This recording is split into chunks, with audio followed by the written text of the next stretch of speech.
The porcelain cup shattered against the wall before Julian Ashworth had even finished his sentence. He did not flinch. He never did. Across the drawing room, Lady Priscilla Ashcombe stood with her chest heaving, and her face the color of the roses stitched into her gown, and she looked at him as though he were the one who had thrown something. 11, she said. 11 women, Your Grace, and every single one of them walks away from you feeling like a fool for ever believing you were serious. I never told any of them I was serious. You did not have to say it. You danced with them. You called on them. You sat beside their mothers and complimented the tea. A man does not do those things unless he intends something. Julian folded his hands behind his back and said nothing. It was the only defense he had left, and it had worked 11 times before. Lady Priscilla was not the type to be silenced by it. She snatched her gloves from the side table and marched past him toward the door, pausing only long enough to deliver one final blow. Your family will run out of daughters to offer you, Duke. And when that happens, you will still be alone in this enormous house, still telling yourself it was your choice. The door closed behind her hard enough to rattle the windows. Julian stood in the silence that followed and let out a breath he had been holding since the moment she arrived.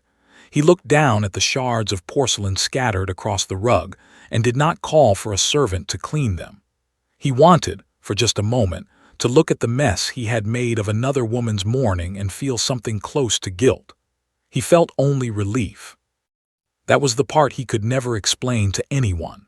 Not to his mother, who wept quietly at every failed match. Not to his steward, who reminded him weakly that Foxcroft needed an heir the way a ship needed a hull. Not even to himself most days. Every time a woman looked at him with hope in her eyes, something in his chest closed like a fist, and the only thing he knew to do was walk away before she could see it happen. He crossed to the window and looked out over the gardens, where the last of the autumn roses were losing their color to the cold. Foxcroft Hall had stood for 200 years, and in all that time it had never once belonged to an unmarried duke past the age of 30. Julian was 31. The portraits in the long gallery upstairs seemed to know it. He could feel their painted eyes on him every time he walked past. A knock came at the door, brisk and familiar, and Mr. Whitfield entered without waiting to be told to. Your Grace, your grandmother requests your presence at breakfast. Tell her I have already eaten. She specifically asked me to inform you that you have not, in fact, eaten, and that she watched you leave your rooms without so much as a piece of toast. Julian turned from the window. Whitfield had served this family for 40 years, and in all that time he had never once lied on behalf of the Dowager Duchess, mostly because he had never needed to. Augusta Ashworth did not require assistance in getting what she wanted. She required only patience, and she had an unlimited supply of it. Did Lady Priscilla's carriage make it out of the drive without incident? Julian asked.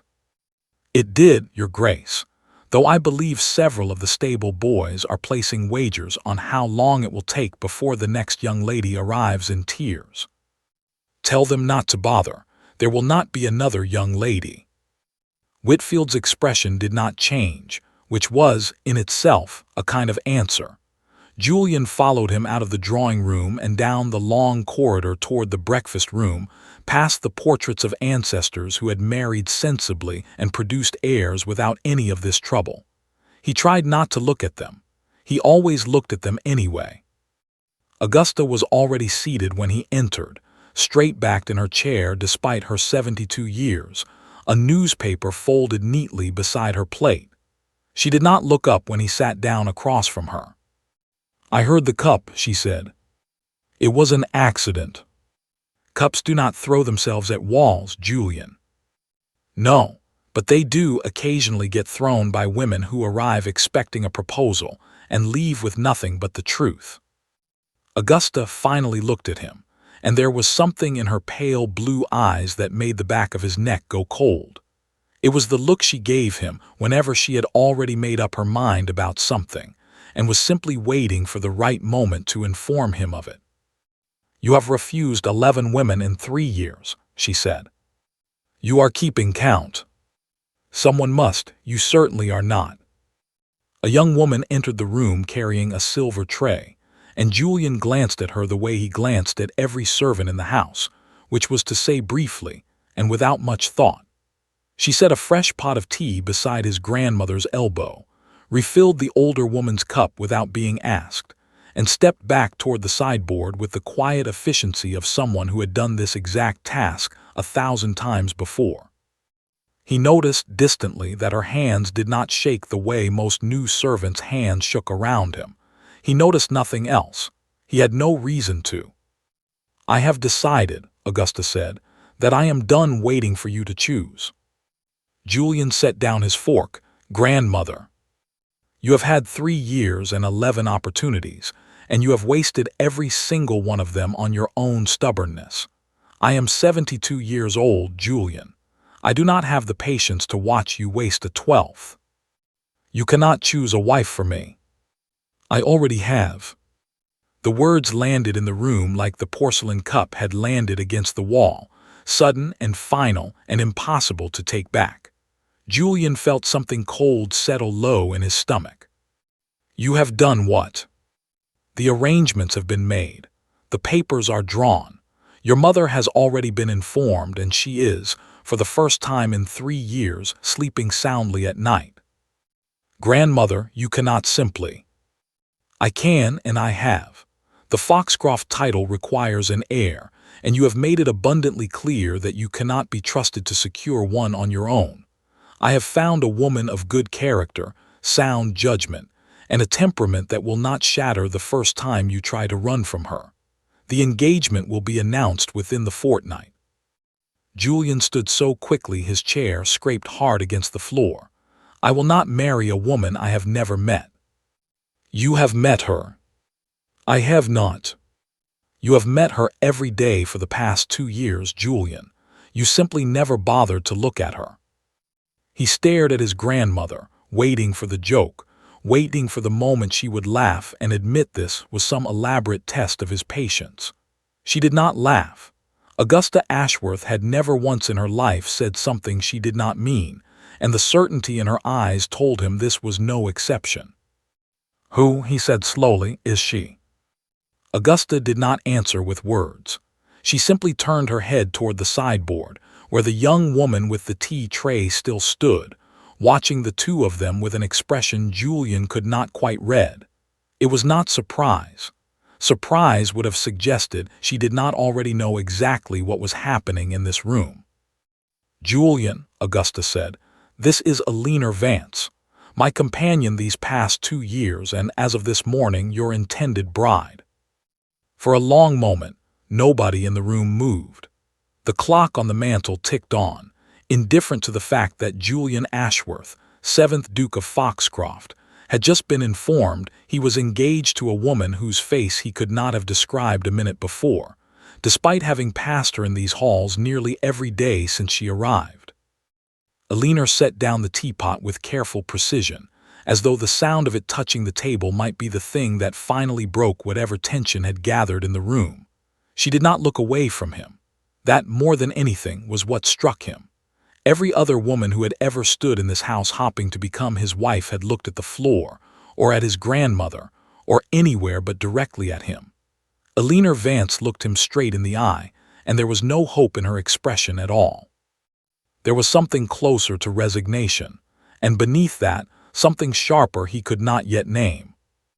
Your Grace, she said, and her voice was steady in a way that unsettled him more than shouting would have.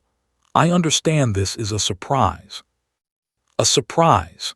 Julian's laugh had no humor in it. My grandmother has just informed me that I am to marry the woman who pours her tea. Eleanor, Augusta said, in a tone that made it clear the sentence was a correction, is the daughter of Captain Edmund Vance, a man who served this family with more loyalty than most of the peers who dine at our table.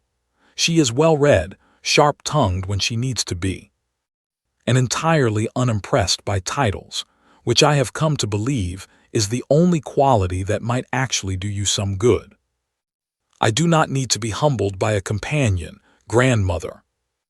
No, Eleanor said, before Augusta could respond. You need to be humbled by someone, and it seems the position was vacant. Julian turned toward her fully for the first time since she had entered the room, and something in his chest tightened at the sight of her steady, unflinching gaze. 11 women had wept, pleaded, or simply left in silence when he refused them. This woman had not even been asked yet, and already she spoke to him as though his title meant nothing at all. You find this amusing, he said. I find it inconvenient, Eleanor replied. I had no more say in this arrangement than you did, Your Grace. Your grandmother informed me of her decision this morning over breakfast, in much the same manner she has just informed you. I did not ask to be chosen. I certainly did not ask to be discussed as though I were a prize horse at auction. Then we agree on something. It seems we do. Augusta watched the exchange with the faint, satisfied expression of a woman who had expected exactly this, and was pleased to see her expectations confirmed. She rose from the table, smoothing her skirts, and looked between the two of them with the calm authority of someone who had already won an argument neither of them realized they were having. The two of you will have time to become acquainted, she said. There is no need to settle everything before the toast has gone cold, but I will say this once, and I expect you both to remember it. I did not choose Eleanor because she is convenient, Julian, and I did not choose you for her, Eleanor, because you had no other options. I chose you both because you are, without question, the only two people I have ever met who are stubborn enough to survive each other. She left the room without waiting for a response, her cane tapping a steady, unhurried rhythm against the floor, as though she had not just upended 2 lives with a single sentence over breakfast. Julian stood in the silence she left behind, staring at the woman who had, until 10 minutes ago, been nothing more than a quiet presence at the edge of his household. Eleanor Vance did not move to leave. She did not curtsy, or apologize, or offer him the comfort of pretending this was easier than it was. She simply stood by the sideboard with her hands folded in front of her, watching him with the same steady patience she must have learned from 2 years of managing his grandmother's moods. I suppose, she said finally, you intend to refuse me as well. Julian opened his mouth to say yes. It was, after all, what he had done 11 times before, and it had always been simple. A bow, a compliment on the weather, a closed door. He had the words ready before she had even finished her sentence. He did not say them. I have not decided, he said instead, and the admission surprised him as much as it seemed to surprise her. Then I suppose we are both waiting to see what you decide. She curtsied, brief and correct, and left the room with the tea tray balanced perfectly in her hands, her footsteps unhurried against the polished floor. Julian remained where he was for a long time after the door closed behind her, staring at the empty doorway and trying to understand why, for the first time in 3 years, he had not immediately reached for the exit. Outside, the last of the autumn roses shook loose their final petals in the cold morning wind, and somewhere upstairs, the portraits of 200 years of Ashworth dukes and their sensible, chosen wives looked down from the long gallery, watching the halls with the same patient, painted eyes they always had, waiting to see if this one, finally, would be different. Eleanor Vance dropped the stack of letters the moment she heard his voice in the hallway, and her hands were still trembling when Margaret bent to help her gather them from the floor. You needn't look so frightened, Margaret whispered. He is only a man, whatever the title says. He is not only a man to me anymore, Eleanor said. As of yesterday, he is the man I am expected to marry. She had not slept. She had lain awake most of the night staring at the ceiling of the small room she had occupied for 2 years, turning the morning's events over in her mind like a stone she could not stop touching. 2 years she had spent in this house learning exactly how to be invisible. She had mastered the art of entering a room without disturbing it, of anticipating a mood before it fully formed, of being present and unnoticed in equal measure. It was a skill born of necessity. A woman with no fortune and a father's ruined name could not afford to be noticed by the wrong people. And in a house full of dukes and duchesses, nearly everyone was the wrong people. And now the one man she had worked hardest to remain invisible to was the one man she could no longer avoid. She finished gathering the letters and carried them toward the study, where Augusta liked to conduct her correspondence in the mornings before the rest of the household was fully awake. The Dowager Duchess was already seated at her writing desk, spectacles perched on the end of her nose, and she did not look up when Alina entered. "You did not sleep," Augusta said. "No, Your Grace." "Good, neither did he. It tells me the arrangement has already begun its work." Alina set the letters down carefully. "May I speak plainly? You have never once in 2 years asked my permission before doing so. I see no reason for you to start now. This is not a favor to me, Your Grace. You have placed me directly in the path of a man who has broken the hopes of 11 women before me. I have watched every one of them arrive in this house full of confidence and leave in tears. I do not intend to become the 12th entry on that list." Augusta finally set down her pen and looked at her with an expression that was, for once, entirely without amusement.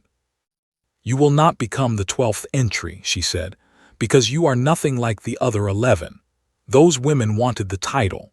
Some of them wanted the house, or the money, or the particular kind of attention a duchess receives at every gathering she enters. Not one of them wanted my grandson. They wanted what he represents. And you believe I am different. I know you are different, Alina, because I have watched you for 2 years, and in all that time you have never once asked me a single question about Julian. Not his habits, not his fortune, not whether he intended to marry soon. Most women in your position would have found a way to ask within the first month. You never did." Alina said nothing. It was true, though not for the reason Augusta likely imagined. She had not asked because she had trained herself long ago not to want things she could not have, and a duke, however lonely his eyes looked across a crowded room, had always fallen firmly into that category. "I did not choose you because you wanted him," Augusta continued. "I chose you because you do not need him, and my grandson has spent his entire adult life being wanted for reasons that have nothing to do with who he actually is. He needs, for once, to be looked at by someone who is not calculating what she might gain from the arrangement. And if he refuses me anyway, then he refuses you. But I do not believe he will, and I have been right about that boy far more often than I have been wrong." Alina left the study with more questions than she had arrived with, and she carried them with her through the rest of the day, through the long silent hours of arranging flowers and answering correspondence and pretending, to every servant who asked, that nothing at all had changed. It was exhausting work, pretending. She had grown skilled at it over the years, ever since the morning her father had been escorted from his ship in chains, and her family's name had become something whispered rather than spoken. She did not see Julian again until late in the afternoon, when she came upon him in the library, seated at the enormous desk that had belonged to 5 generations of Ashworth dukes before him, staring down at an open ledger with the particular stillness of a man who was not actually reading it at all. "I did not mean to intrude," she said, already turning to leave. "You are not intruding." He did not look up. "This is, apparently, going to be your library as much as mine before long." Alina hesitated in the doorway. There was something different in his voice than there had been at breakfast, some of the sharp defensiveness worn down by a day of thinking. She stepped further into the room, more out of curiosity than courage, and let her eyes drift over the shelves that lined every wall from floor to ceiling. "I have read most of these," she said. That made him look up. "Most of them. Your grandmother has an excellent library and very little patience for reading it herself. She prefers to have things summarized for her over tea. I have spent 2 years working my way through nearly every volume in this room while she tells me which parts to skip." "And which parts does she tell you to skip?" "Anything with excessive description of weather. She says life is too short to read about rain. For the first time since she had known him, Julian Ashworth almost smiled. It vanished as quickly as it appeared, replaced by the careful blankness he seemed to wear the way other men wore a coat, but Alina had seen it, and something about having seen it settled a small, unexpected warmth in her chest. "You are not what I expected," he said. "You did not expect anything. You did not know I existed until yesterday morning." "That is not entirely true. I knew you existed. I simply never considered you as anything beyond the woman who kept my grandmother's temper from destroying the household on a weekly basis. A fair assessment of my duties. You manage her exceptionally well. I have watched her reduce grown men to apologizing for the weather. She has never once raised her voice at you." "She does not need to raise her voice at me, Your Grace. I already understand what she wants before she has to ask for it. It is a skill one develops out of necessity, not affection." Julian closed the ledger in front of him and finally gave her his full attention, and Alina found herself standing very still under the weight of it, uncertain whether she wanted to step closer or retreat entirely. "Tell me about your father," he said. The warmth in her chest turned instantly cold. "Why?" "Because my grandmother mentioned him this morning, as though the mention should mean something to me, and I do not like feeling as though I am the only person in this house who does not understand the full picture." "There is no full picture to understand. My father served in the Navy for 20 years. 3 years ago, he was accused of failing his duty during an engagement at sea, and he was removed from his command in disgrace.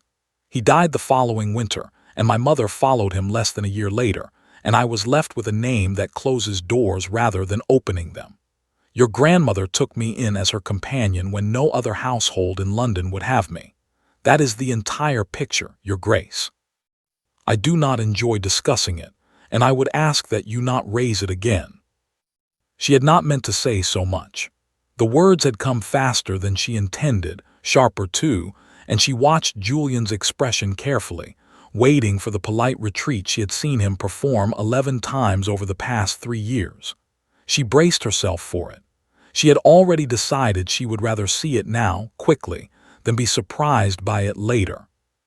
It did not come. "I am sorry," Julian said instead, and the words seemed to cost him something, as though apologies were a currency he rarely spent. "I did not intend to reopen a wound." "You did not know it was there."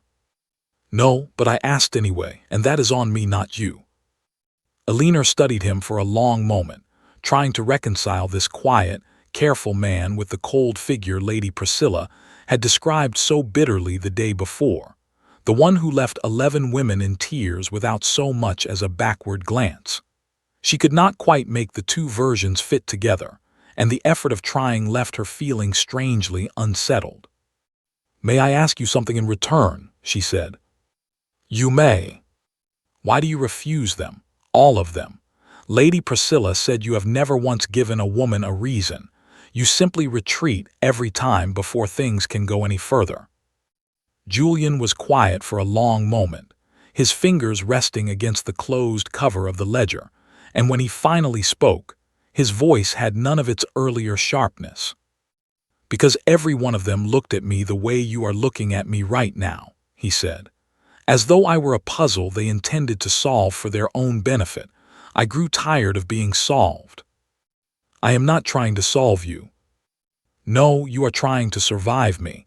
I have noticed the difference. It is, if I am honest, the first difference I have noticed in 3 years." The library fell silent around them, filled only with the faint ticking of the clock on the far wall and the distant sound of servants moving through the corridors below. Alina felt the weight of his gaze settle on her, steady and unhurried, and for the first time since the engagement had been announced, she did not feel the urge to look away. "Your grandmother believes we will survive each other," she said finally. "My grandmother is rarely wrong about anything. It is, frankly, one of her more irritating qualities." "Then perhaps," Alina said, surprising herself with the steadiness of her own voice, We ought to find out whether she is right this time as well. Julian rose from behind the desk, crossing the room with slow, measured steps until he stood only a few feet from where she remained near the shelves. Up close, she could see the tiredness in his eyes that no amount of careful blankness could fully hide, the weight of 3 years spent guarding something he had never once explained to anyone. "I make no promises," he said quietly. "I have broken 11 of them already in one form or another, and I have no wish to add your name to that list. I am not asking for promises, Your Grace. I am asking for honesty. It is a far rarer commodity in this house, and considerably more useful." "Then I will give you what honesty I have. I do not know how to trust easily. I have not, in fact, trusted anyone in nearly 3 years, and I am not certain I remember how it is done." "Then perhaps," Alina said, "we shall have to learn together, since neither of us appears to have much practice." Something in his expression shifted, subtle and fleeting, gone before she could name it, but she carried the memory of it with her long after she left the library that evening, turning it over in her mind the way she had turned over every other unanswered question since the morning her entire future had changed over a pot of spilled tea. She did not yet know what he was hiding behind 3 years of careful refusals. She only knew, with a certainty that unsettled her more than she wanted to admit, that she intended to find out. The invitation arrived on a Tuesday, sealed in gold wax, and the moment Julian read the name printed beneath the Marquis of Pemberton's crest, his hand closed around the paper hard enough to crease it. "You are attending," Augusta said. It was not a question. "I am not."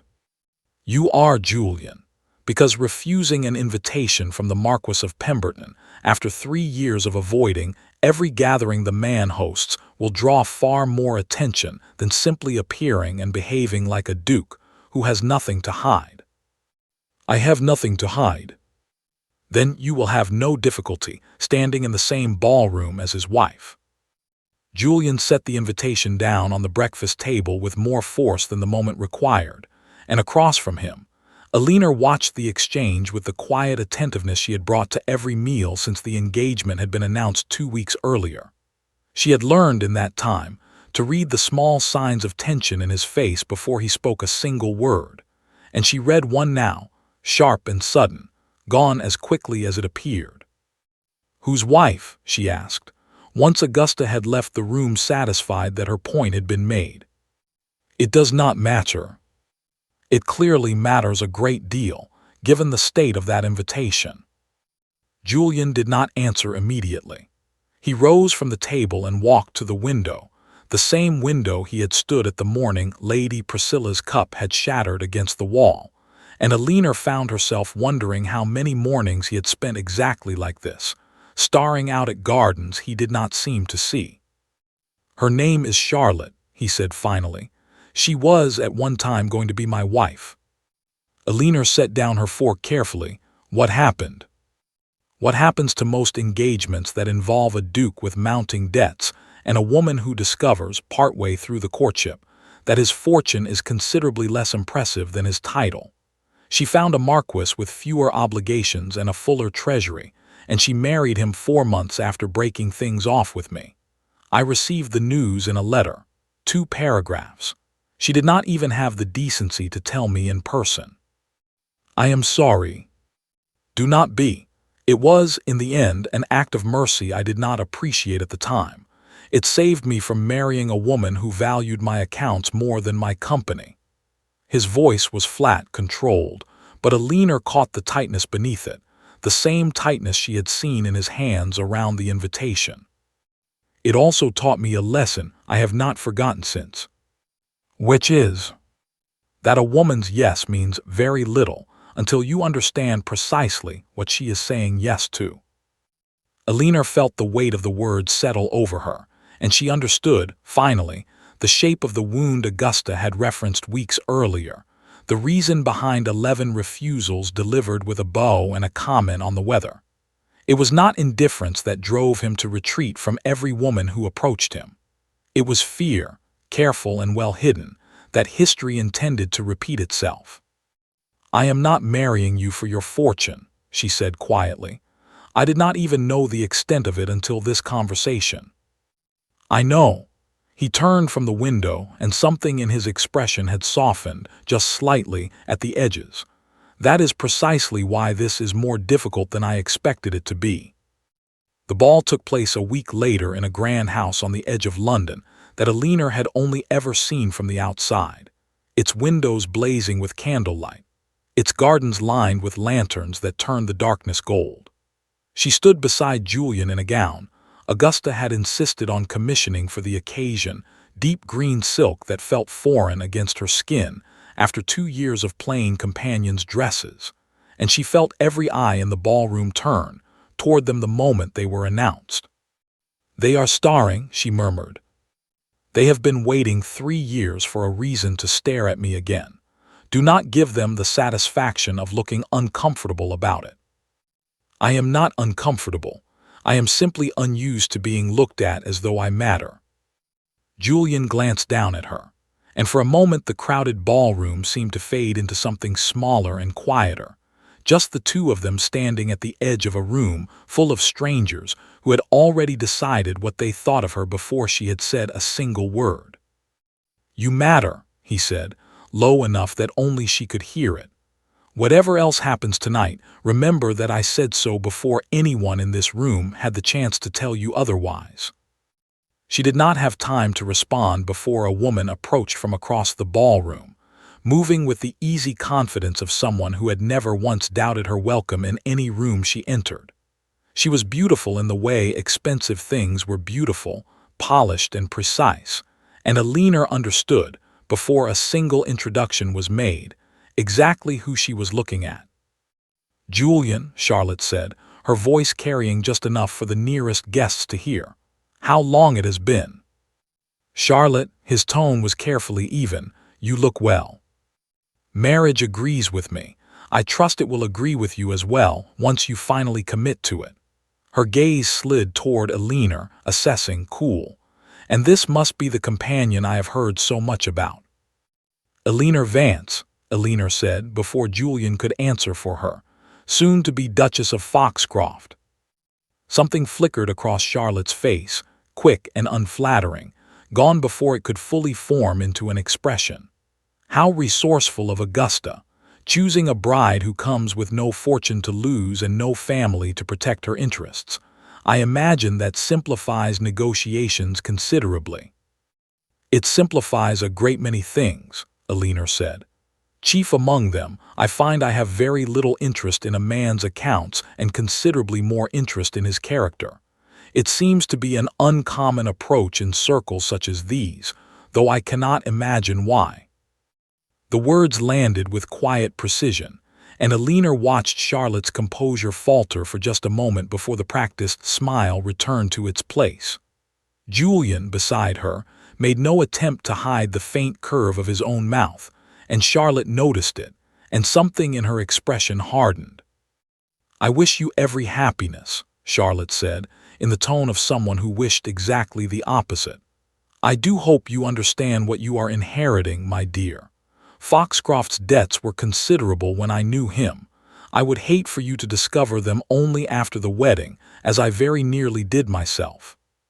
She left before either of them could respond, disappearing into the crowd with the same easy confidence she had arrived with, and Alina felt Julian go rigid beside her. "She is lying," he said quietly. "The debts have been settled for over a year." "I did not doubt you. Most women would have." "I am not most women, Your Grace. I believe we have already established that." He looked at her then with an expression she had not seen from him before, something raw beneath the careful control, and for a moment she thought he might say something further. Instead, the orchestra began a new set, and Henry Barrow, Julian's closest friend since their years at university, appeared at his elbow with a grin that suggested he had witnessed the entire exchange from across the room. "That," Henry said, "was the single most satisfying moment I have witnessed in this ballroom in 3 years. Miss Vance, I believe I owe you a dance in gratitude." "You owe her nothing of the sort," Julian said, though there was no real irritation in it. On the contrary, I owe her a great debt. I have watched Charlotte Pemberton needle this man at every gathering since her wedding, and no one has ever once handed it back to her with such precision. Miss Vance, will you allow me the honor?" Elinor glanced at Julian, and he gave the smallest nod, and she allowed Henry to lead her onto the floor, aware the entire time of Julian's eyes following her across the room. Henry proved to be an easy partner, light on his feet and generous with conversation, and within a few minutes he had steered the discussion toward the very topic she suspected he had been waiting all evening to raise. "You are good for him," Henry said, as they turned through the steps of the dance. "I have known Julian since we were boys, Miss Vance, and I have not seen him speak to anyone the way he spoke to you just now in longer than I care to admit. He has known me a fortnight, and in that fortnight he has said more to you than he said to any of the 11 women before you combined. I do not say this to alarm you. I say it because I do not believe you understand yet what you have already done." "And what is that?" "You have made him curious again. Charlotte took something from him 3 years ago that had nothing to do with money, whatever she claims about his debts tonight. She took his willingness to be surprised by anyone. You, Miss Vance, appear to have given a portion of it back to him without even trying." Elinor considered his words carefully as the dance carried them past the edge of the floor, past Julian, who stood watching them with an expression she could not fully read, past Charlotte, who watched from across the room with an expression she could read perfectly well. "I did not come to this arrangement looking to fix anyone," she said finally. "No one worth marrying ever does. It tends to happen regardless." The dance ended, and Henry returned her to Julian's side with a bow and a knowing look that made Julian shake his head, though the corner of his mouth betrayed something closer to gratitude than irritation. The rest of the evening passed in a blur of introductions and careful conversation, Elinor navigating the currents of a society that had never once considered her worthy of its attention, and Julian remaining close enough at her side that she never once felt entirely alone in the crowd. It was not until they were in the carriage returning to Foxcroft Hall, the city lights fading behind them into darkness, that Julian finally spoke again. "Thank you," he said, "for what you said to her." "I said very little that was not true." "That is precisely why it worked. Charlotte has spent 3 years assuming I never recovered from what she did. It was satisfying, watching her realize she was wrong." "Are you certain she is wrong?" The question hung in the carriage between them, and Julian was quiet for a long moment, watching the passing darkness through the window rather than looking at her. "I do not know," he admitted finally. "I know that tonight, standing beside you, I did not think of her once until she appeared in front of me. That has not happened in 3 years. I am not certain what that means yet, but I intend to find out." Elinor said nothing, but she felt something shift in the quiet space between them, some careful wall beginning slowly to come down. She thought of Augusta's words from weeks earlier, about survival rather than affection, about 2 stubborn people who might, against every expectation, be exactly what the other needed. She did not yet believe it fully, but for the first time since the engagement had been announced, she found herself hoping it might be true. The carriage rolled on through the darkness, and neither of them spoke again until the gates of Foxcroft Hall rose ahead of them, and the portraits waiting in the long gallery upstairs continued their patient, painted watch over a house that had not felt this uncertain, or this alive, in longer than either of them could remember.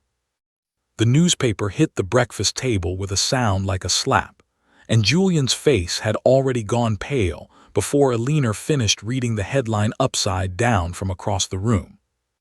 "What is it?" she asked, though something in his expression told her she already knew this was not going to be a morning she wanted answered. Julian did not respond. He read the article in silence, his jaw tightening with every line, and when he finally set the paper down, he slid it across the table toward her without a word.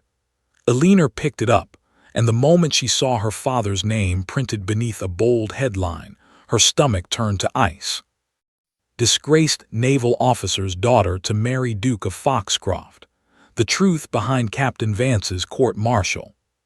She read no further than the second paragraph before she had to set the paper down, her hands trembling too badly to hold it steady.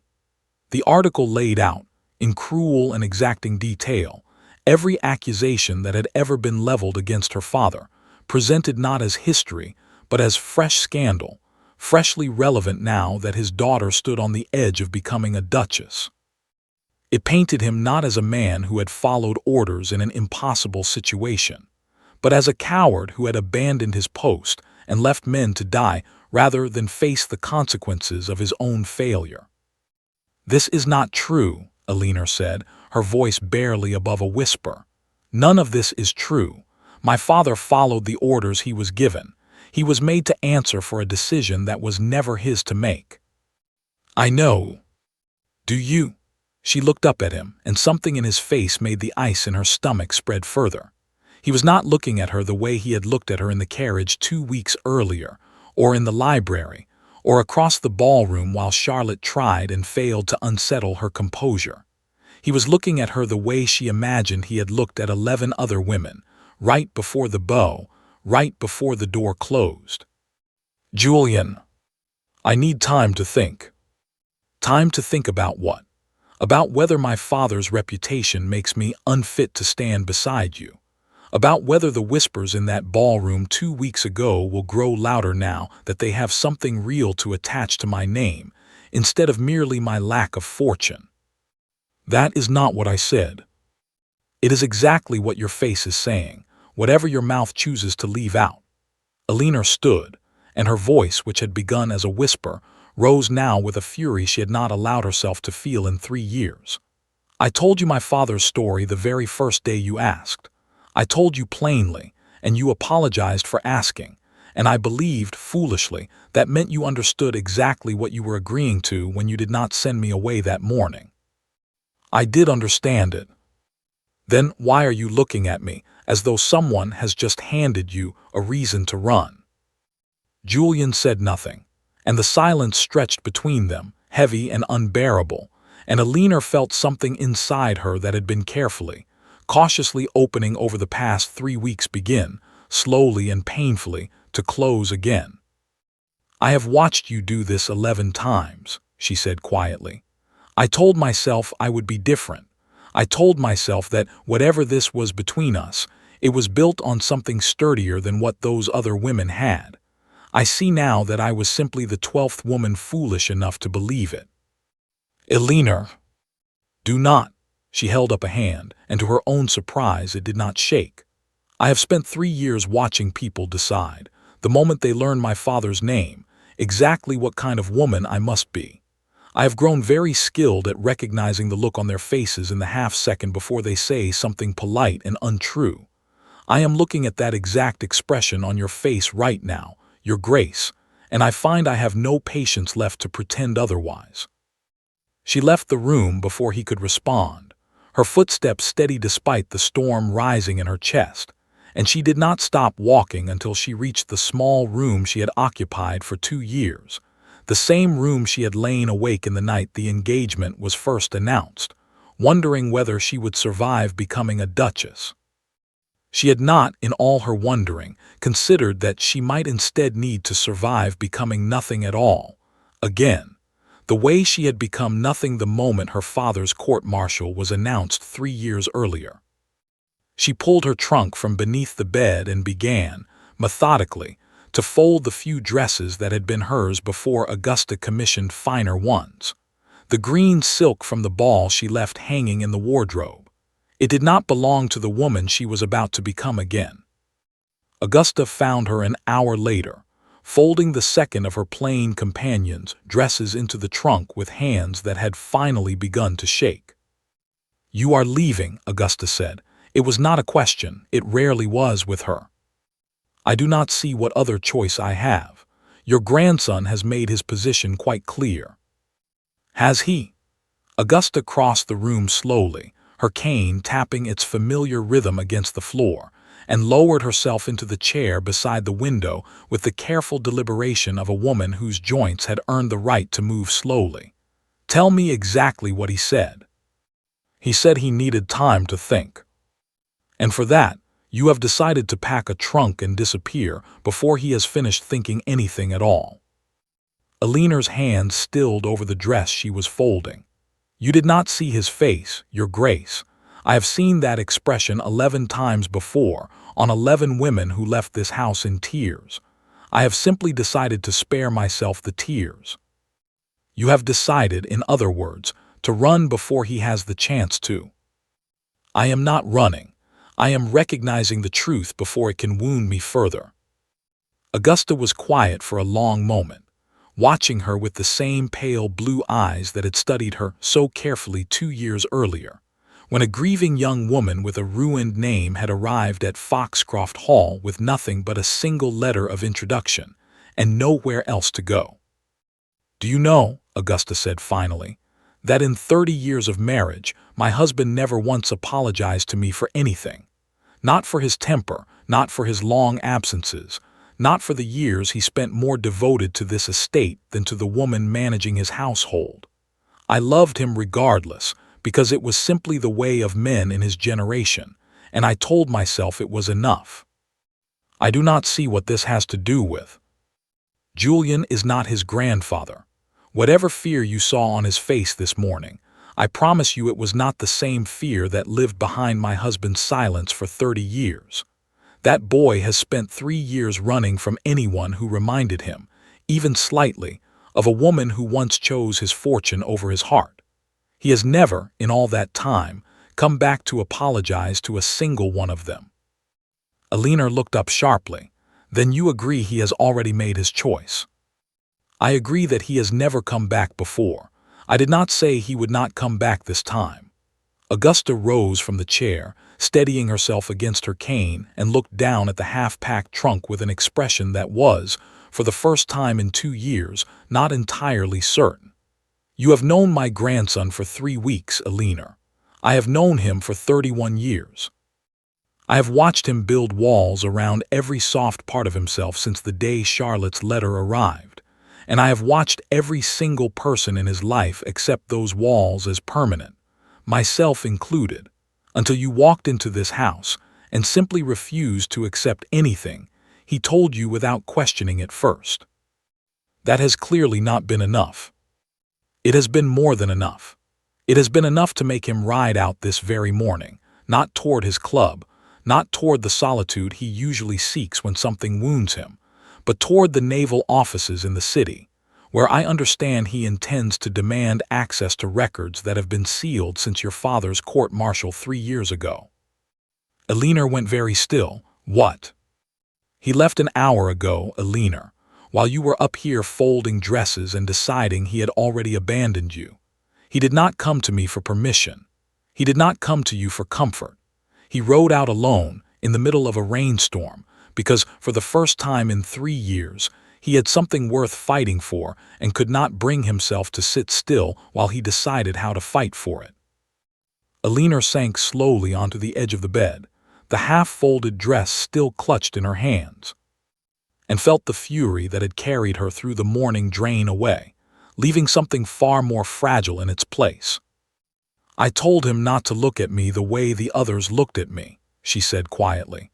"I did not give him the chance to explain what that look actually meant." "No," Augusta agreed. "You did not.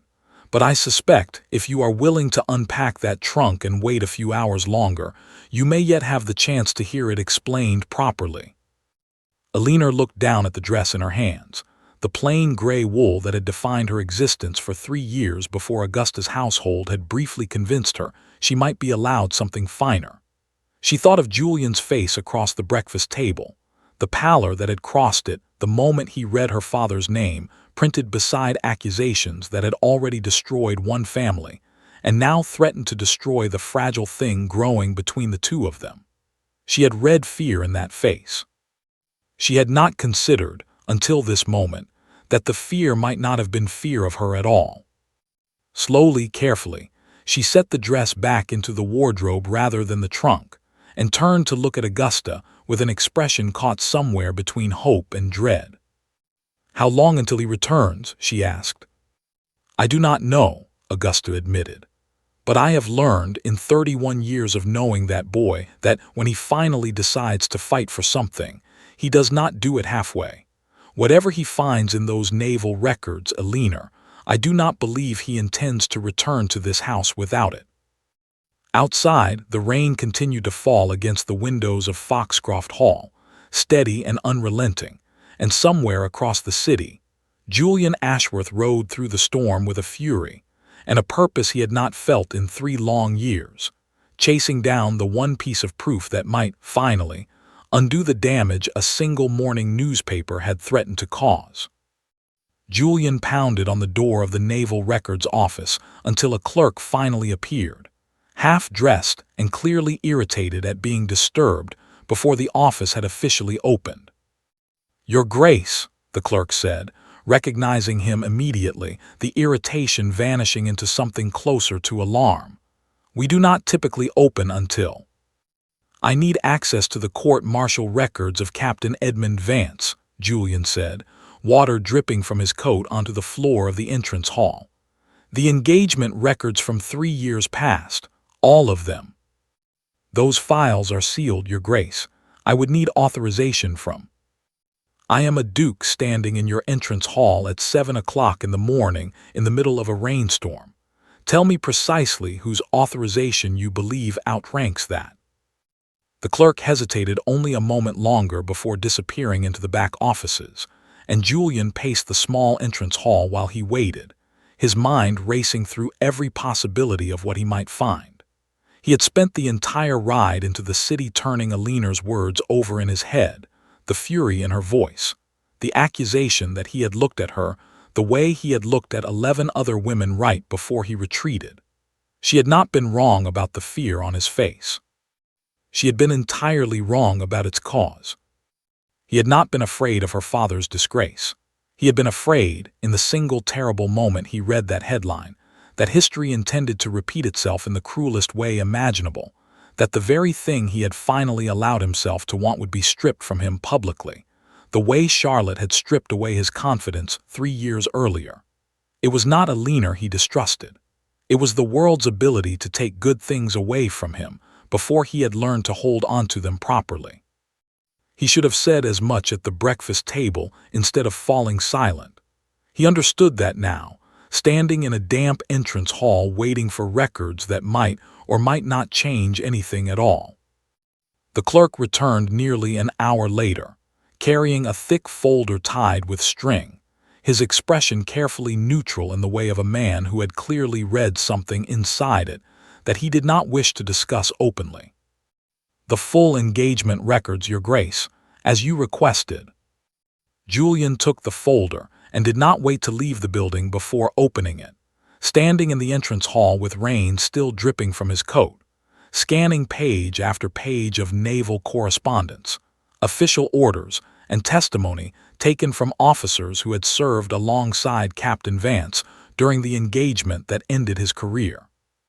It took nearly 20 minutes of reading before he found what he was looking for, buried 3/4 of the way through the file.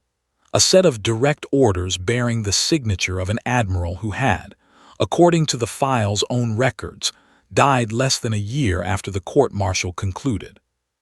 The orders were unambiguous.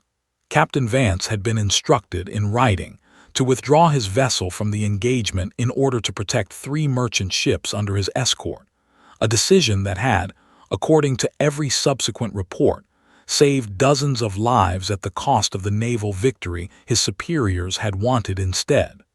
The court-martial that followed had never once introduced these orders as evidence.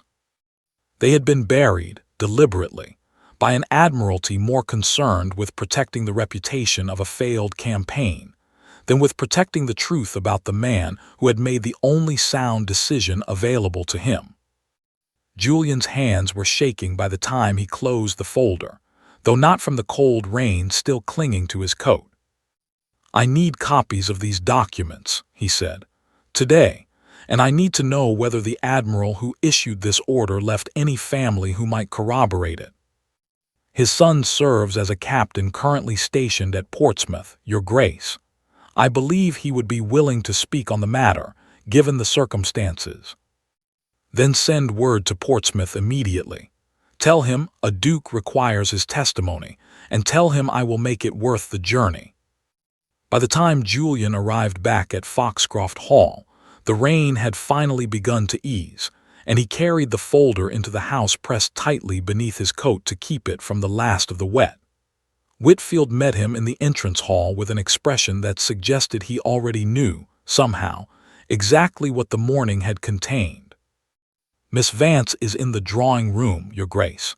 She has been there since Her Grace informed her of your errand." "Is she still packed to leave?" "Her Grace convinced her to unpack, though I understand it was a near thing." Julian did not stop to remove his wet coat before crossing to the drawing room, and when he opened the door, he found Elena seated near the cold hearth, her hands folded in her lap, her posture rigid with the particular stillness of someone who had spent the entire morning deciding, over and over, whether to trust that he would return with anything worth waiting for.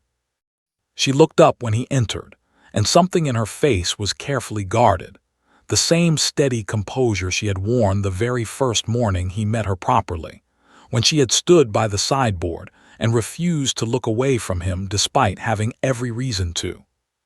"You went to the naval offices," she said. "I did." Julian crossed the room and set the folder down on the table between them, his coat still dripping onto the carpet, and he did not care in the slightest. "I need you to read this before I say anything further, because I do not want you to hear my apology before you understand exactly what it is I am apologizing for." Elena opened the folder with hands that trembled only slightly, and Julian watched her expression shift as she read, from confusion to disbelief to something that broke his heart more thoroughly than any words she might have said. She read the Admiral's orders 3 times before she finally looked up at him, tears standing in her eyes that she made no attempt to hide.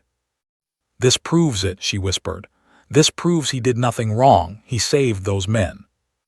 He saved dozens of lives, and the Admiralty buried the proof of it rather than admit their own campaign had failed for reasons that had nothing to do with your father's competence. I have already sent word to Portsmouth. The Admiral's son is prepared to testify to the authenticity of these orders. This can be made public, Elena. Your father's name can be restored." She stood slowly, still clutching the folder against her chest, and Julian saw the exact moment the tears finally spilled over, though her voice remained steady even as they fell. "You did this in a single morning. I would have done it the moment you told me the story 3 weeks ago, if I had understood then what I understand now. I am sorry, Elena.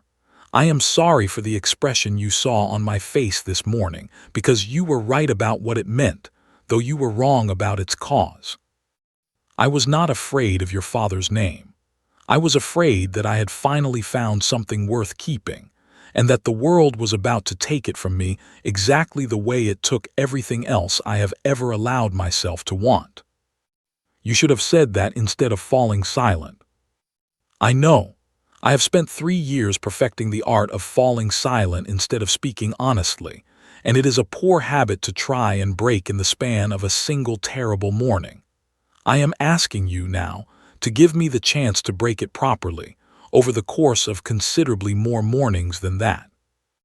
Elena set the folder down carefully on the table, as though it were something too precious to risk dropping, and closed the distance between them until she stood close enough that Julian could see every trace of the exhaustion and hope warring in her expression. "I packed a trunk this morning," she admitted. "I told myself I was simply recognizing the truth before it could wound me. Your grandmother believes I was running before you had the chance to." "Were you?" "I do not know. I have spent 3 years learning to leave places before they could send me away first. It is, I suspect, a habit as poorly suited to breaking as your own." "Then perhaps," Julian said, echoing words she had spoken to him weeks earlier in the library, surrounded by books she had read and he had not, We shall have to learn together, since neither of us appears to have much practice."